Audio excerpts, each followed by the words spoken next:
السلام علیکم ورحمۃ اللہ وبرکاتہ۔ بسم اللہ الرحمن الرحیم۔ اللہم صلی وسلم علی نبینا محمد۔ الحمدللہ میں خیریت سے ہوں، روبہ صحت ہوں۔ آج ایک بڑا ہی گمبھیر مسئلہ میں نے آپ سے شیئر کرنا تھا، ڈسکس کرنا تھا، اور بڑا ہی سینسٹیو معاملہ۔ اس ملک کا سب سے بڑا مسئلہ یہ ہے کہ یہاں پہ سچ بولنا سب سے زیادہ مشکل ہے۔ کوئی بھی ایسی بات کرنا جو کہ پاپولر، جو لوگوں کے اندر مشہور ہو اور لوگ جو سننا چاہتے ہوں ان کے کان، اس کے برخلاف کوئی بھی بات کرنا آپ کے لیے دو دھاری تلوار پہ چلنے کے مترادف ہے۔ لوگ آپ پہ دشنام ترازیاں کرتے ہیں، لوگ آپ کو گالیاں دیتے ہیں۔ ہم سپر پاور تو بننا چاہتے ہیں، ہم سپر پاور بننے کے خواب بھی دیکھتے ہیں، مگر کسی نے کبھی سوچا کہ بل کلنٹن جو امریکہ کا صدر تھا اس کا کس بات پہ مواخذہ ہوا؟ اس کا مواخذہ مونیکا لیوینسکی کے ساتھ جو اس کا مواخذہ ہوا وہ اس بات پہ ہوا کہ اس نے اپنی قوم کے ساتھ جھوٹ بولا تھا۔ ہمارے لیڈرز جھوٹے، ہمارے لیڈرز خائن، ہمارے لیڈرز رات کے اندھیروں میں معاہدے کرتے ہیں اور صبح ہمیں کوئی اور کہانی سناتے ہیں، اور ہم یہ جانتے بوجھتے ہوئے کہ وہ ہم سے جھوٹ بول رہے ہیں، ہم ان کی اندھوں کی طرح تقلید کرتے ہیں، اور ایسی تقلید کرتے ہیں ہم اپنے اس دوست کو اپنے خلاف کر لیتے ہیں جو ہمیں اپنے گھر بیٹھ کے چائے پلاتا ہے، جو ہمیں عزت دیتا ہے، اس لیڈر کے لیے جو ہمیں جانتا بھی نہیں۔ میرے دوستوں، جو بات آج میں آپ سے کرنا چاہ رہا ہوں وہ انتہائی سیریس ہے۔ خدا کے واسطے جس سیاق و سباق میں آپ سے یہ بات کر رہا ہوں اس کو سمجھیے گا۔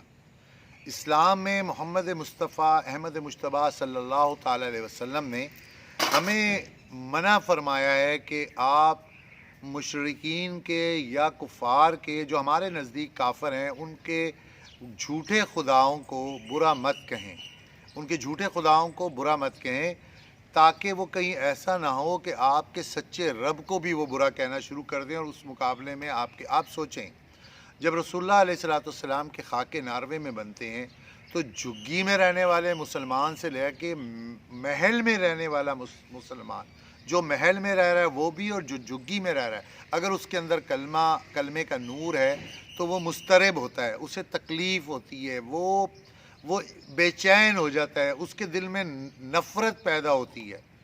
تو آپ اور میں، بڑے بڑے نجیب لوگ جو صرف عمران خان کی مخالفت کے اندر عمران خان کی تصویر ہندو مذہب کے جن کے وہ پیروکار ہیں، ان کے بھگوان کے اوپر، ان کی ماتا کے اوپر لگا کے جن کی وہ عبادت کرتے ہیں، دیکھیں یہ ریلیجن ہے۔ جس طرح ہماری جذباتی وابستگی حرمین سے ہے، ہماری جذباتی وابستگی محمد مصطفیٰ احمد مجتبیٰ صلی اللہ تعالیٰ علیہ وسلم سے، میں اس بحث میں نہیں پڑھنا چاہ رہا۔ یہ ایک ایسی بحث ہے جو 2-3 منٹ کی ویڈیو کے اندر نہیں اس کو سم اپ میں کر پاؤں گا کہ وہاں مندر بننا چاہیے یا نہیں بننا چاہیے۔ اس پہ بہت کچھ بولا جا رہا ہے، بہت کچھ سنا جا رہا ہے، اور ہمارے لیڈرز کا یہ وتیرہ ہے کہ انہوں نے ایک شرلی چھوڑنی ہوتی ہے، وہ شرلی وہ چھوڑ دیتے ہیں بغیر تحقیق کیے، حالانکہ لیڈر وہ ہوتا ہے جو ایک ایک لفظ سوچ سمجھ کے بولے۔ وہ شرلی چھوڑ دیتے ہیں، ایک قوم کا ایک حصہ اس شرلی کی حمایت میں ہوتا ہے، دوسرا حصہ وہ جو لائینی بات انہوں نے کی ہوتی ہے اس کے ڈیفینڈ میں ہوتا ہے۔ دونوں حصے بڑھ جاتے ہیں، لوگ آپس میں لڑنا شروع کر دیتے ہیں اور دشنام ترازی شروع کر دیتے ہیں۔ میں تو آپ سے ریکویسٹ کر رہا ہوں ان لوگوں سے جو مندر کی مخالفت کر رہے ہیں، مگر ساتھ میں وہ ان کی ریلیجیس ہستیوں کو، آپ سوچیں ہندوستان کے ہندوؤں سے ہمارا کیا واسطہ، مگر جو عمر کوٹ میں ہندو رہتے ہیں، جو مٹھی میں رہتے ہیں، اور وہ کئی علاقے ایسے ہیں ہمارے پاکستان کے اندر، سندھ کے اندر، جہاں ہندوؤں کی تعداد زیادہ ہے اور ہم مسلمانوں کی کم ہے، اور وہ پاکستانی ہیں، ہم میری ان کے ساتھ دوستیاں بھی ہیں، میرے بہت سارے کلاس فیلو بھی تھے کمپریہنسو میں بھی، شاہ عبداللطیف میں بھی، جو ہندو مذہب سے تعلق رکھتے تھے۔ وہ ہماری ہر طرح کی ریلیجس ایکٹیویٹی کا بہت زیادہ احترام کرتے ہیں۔ ہمارے محلے میں ہمارے پڑوسی تھے، وہ انہوں نے گائیں رکھی ہوئی تھی، اس گائیں کا ان کے ہاں ایک ڈیکرم تھا، وہ اسے جو بھی سمجھتے ہیں، تو ہم بھی کرکٹ کھیلتے ہوئے کوشش کرتے تھے کہ اس گائیں کو بال نہ لگے، اس لیے کہ وہ ہمارے پڑوسی ہیں، ہمارے بڑوں نے ہمیں سکھایا تھا کہ ان کا دل نہ دکھے، وہ اس کو جو گاؤں ماتا مانتے ہیں۔ اس لیے میرے بھائیوں، ہمارا مذہب تو ہمیں رواداری سکھاتا ہے، اور جس خطے میں ہم بیٹھے ہیں، یہ صوفیہ کی سرزمین، یہ سپت سندھو کی سرزمین جو پنجاب سے لے کے سندھ کے آخر تک جاتی ہے، اس میں تو مذہبی رواداری تھی، اس میں تو بابا بلے شاہ تھا، اس میں وارث شاہ تھا، اس میں بابا فرید تھا، اس میں عثمان بن علی حجویری رحمۃ اللہ علیہ تھے، اس میں اور صوفیہ کرام تھے اور اولیاء اللہ تھے، حق باؤ تھے، سلطان باؤ جن کو ہم کہتے ہیں. ان کا تو پرچار ہی ٹوٹل جس کو کہتے ہیں محبت اور رواداری تھا. پلیز اللہ کے لیے ان پاکستانیوں کا دل مت دکھائیں جو پاکستانی بھی ہیں اور جن کا مذہب ہندو ہے.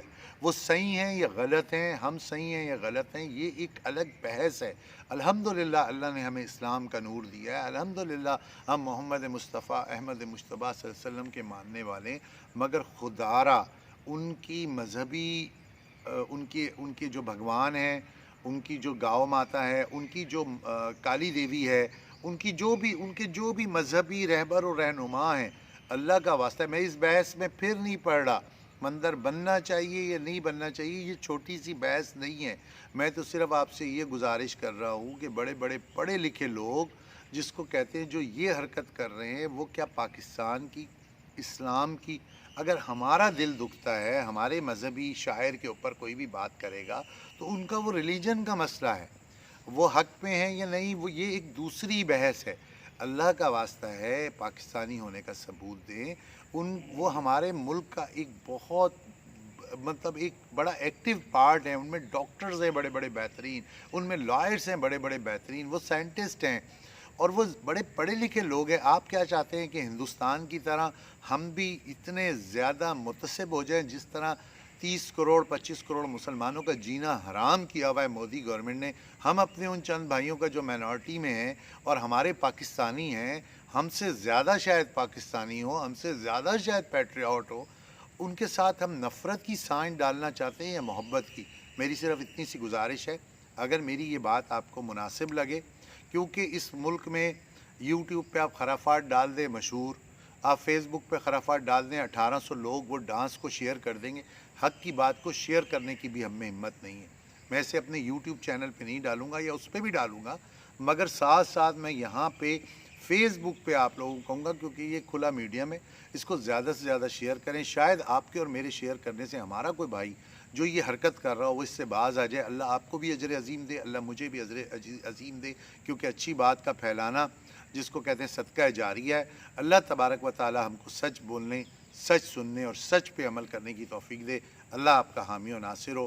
آج ڈیٹ ہے 12، تو میں سمجھتا ہوں کہ 12